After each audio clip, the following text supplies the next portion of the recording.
Hello gentleman, welcome back to the diplomatic affairs. तो US Iran war के peace deal का suspense लोगों के बीच बना हुआ है। अभी कुछ दिनों पहले ही यूएस ने ईरान के बंदर अब्बास वाले मिलिट्री बेस पर अटैक कर दिया था।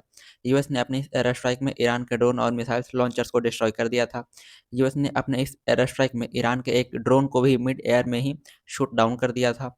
यूएस सेंट्रल कमांड सेंटकॉम ने यह स्टेटमेंट दिया था कि यूएस ने यह एयर स्ट्राइक अपने डिफेंस में किया है। ईरान अपना ड्रोन और मिसाइल्स को अटैक पोजीशन में वापस ला रहा था, जिससे यूएस एयर बेसेस को और नेवी शिप्स को खतरा था। इसलिए यूएस ने यह एयर स्ट्राइक अपने डिफेंस में किया है।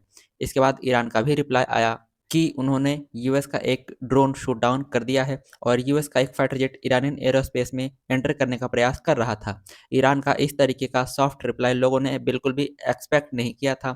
यह क्लियरली दिख रहा था कि ईरान ने अपना यह स्टेटमेंट केवल डैमेज कंट्रोल करने के लिए दिया था।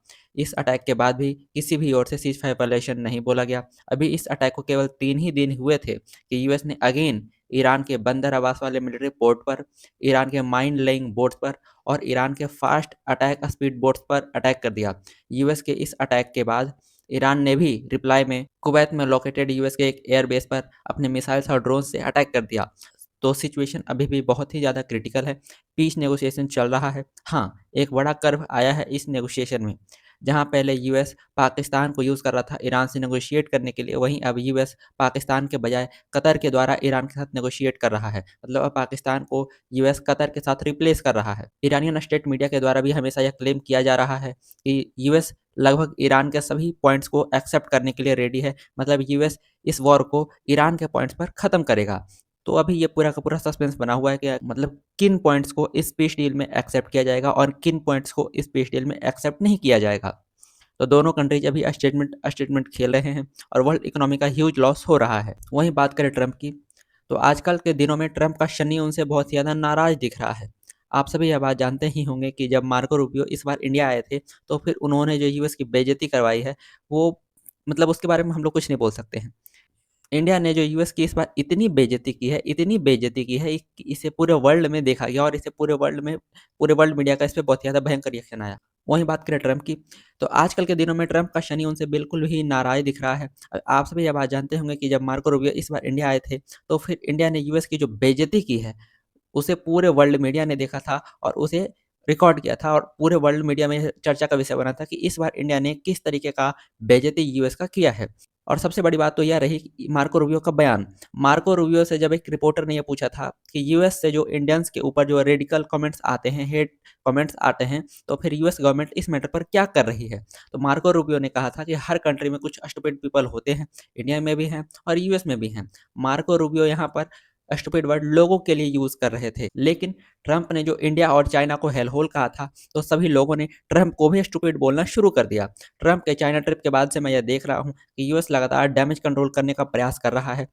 यूएस इंडिया यूएस रिलेशन को बचाने का प्रयास कर रहा है। वहीं सर्गियो गौर ने भी लोगों के सामने ट्रंप से बात की और ट्रंप ने लोगों के सामने फ़ोन पर यह बोला कि इंडिया एक बहुत ही ब्यूटीफुल कंट्री है। लेकिन यह पूरा का पूरा स्क्रिप्टेड था। यह पूरा का पूरा प्लान पहले से बनाया गया था और सिर्फ लोगों के सामने यह नौटंकी की गई। यह कंप्लीटली स्क्रिप्टेड था, इसमें कोई भी डाउट नहीं है। There is no doubt that it is completely scripted. US Iran peace deal negotiation में ट्रंप बुरी तरीके से फंसे हुए हैं। नवंबर 2026 में यूएस में मिड टर्म इलेक्शन भी है। यूएस में लोग इस वॉर को क्वेश्चन कर रहे हैं और ट्रंप कोई भी बढ़िया रीजन यूएस के लोगों को नहीं दे पा रहे हैं इस वॉर के लिए। वहीं अभी कुछ दिनों पहले ही एक प्रेस कॉन्फ्रेंस के दौरान ट्रंप ने यह भी बोल दिया था कि अगर ज़रूरत पड़ेगी तो स्टेट ऑफ हॉर्मोज को सिक्योर करने के लिए हम कुछ भी करेंगे। मतलब यूएस कुछ भी करेगा। ट्रंप ने कह दिया था कि अगर ज़रूरत पड़ती है तो हम ओमान पर भी अटैक कर देंगे, उन्हें भी ख़त्म कर देंगे। तो अब मतलब ट्रंप तो भाई ट्रंप हैं, वो कुछ भी बोल सकते हैं, कहीं पर कुछ भी बोल सकते हैं। इंडिया को हेल होल बोल दो, चाइना को हेल होल बोल दो, ओमान को ओमान जो कि यूएस का अलाई है उसी को अटैक कर दो। भाई मतलब कुछ भी बोल सकते हैं, इनके मुँह से कुछ भी निकल सकता है। ट्रंप के बात की कोई भी वैल्यू अब उतनी करता नहीं है। यूएस यूएस प्रेसिडेंट का जो एक रिस्पेक्ट होता था, यूएस प्रेसिडेंट के बाद का जो एक वज़न होता था, वो ट्रंप ने बिल्कुल ही खत्म कर दिया है। इसके बाद यूएस और ट्रंप को बहुत ज़्यादा बैकलैश फेस करना पड़ा था ओमान वाले स्टेटमेंट के बाद। तो अब इसमें और क्या ही कर सकते हैं। वहीं अब बात करते हैं हमारे मेन कैरेक्टर, जो यूएस ईरान वॉर हो रहा है इसका जो मेन कैरेक्टर है इसराइल। तो इसराइल अपना मजे से हिजबुल्लाह पर हैवी क्रैकडाउन कर रहा है। हिजबुल्लाह के फाइटर्स को, उनके टेररिस्ट को कंटिन्यू एयर स्ट्राइक करके उन सभी को न्यूट्रलाइज कर रहा है। हिजबुल्लाह के हाइडआउट्स पर, हिजबुल्लाह के वेपन स्टोरेज फैसिलिटीज़ पर, हिजबुल्लाह के सीक्रेट अंडरग्राउंड टनल्स पर, जहाँ पर वो लोगों को बंदी बनाते हैं, वहाँ जहाँ पर वो महिलाओं का रेप्स करते हैं, तो उन सभी को इसराइल कंटिन्यू अपने एयर स्ट्राइक में डिस्ट्रॉय कर रहा है। तो इस वीडियो में इतना ही, मिलता है आपसे नेक्स्ट वीडियो में। Thank you.